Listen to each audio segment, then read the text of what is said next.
Good morning everyone. Hi, hello, good morning. Magandang morning po sa ating lahat. Early in the morning here, ng alas 6 ng umaga. So I do hope that everyone is doing fine.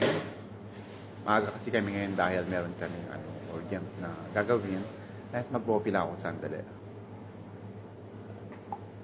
Coffee tayo. Masarap yung coffee kasi Italian roast siya. Ang sarap-sarap talaga ng coffee. Favorite ko talaga yung Italian roast coffee.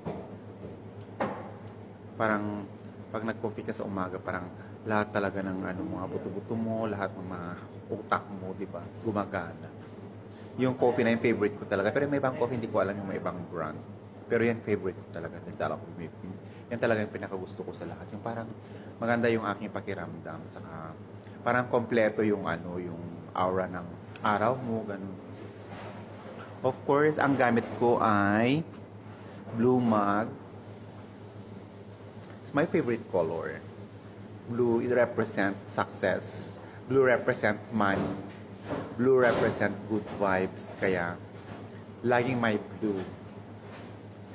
Kaya kayo, gumamit na kayo ng blue para lagi kayong swertehin. Parang yun yung aking perception sa aking sarili. Parang sabi ko, parang if there's something like I'm looking for, tingnan mo yung namin, puro blue, light blue lahat ng kapaligid ako, light blue.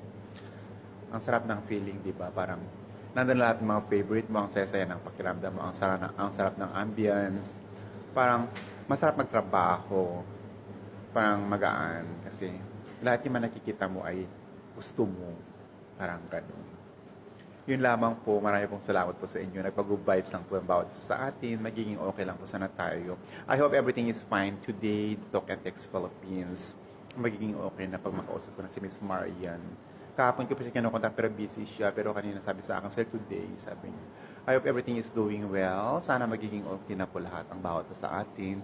Otherwise, kung hindi makakagawa ng paraan, send ko na lang ng isang tao sa amin. Tapos send ko na lang ng cash siguro, tapos isesend na lang sa inyo ng Gcash, parang ganun. Ganun siguro ang gagawin ko. Sa ate ko na lang siguro isesend ko yung Gcash, tapos siya na lang mag-send sa inyo. Kung hindi si ate ko, yung kapatid ko bunso.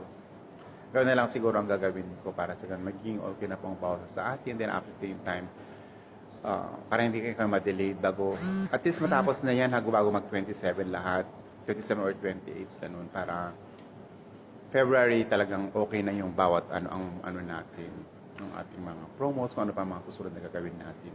Ganun lamang po. Maraming pong salamat po sa inyo. Have a nice day everyone.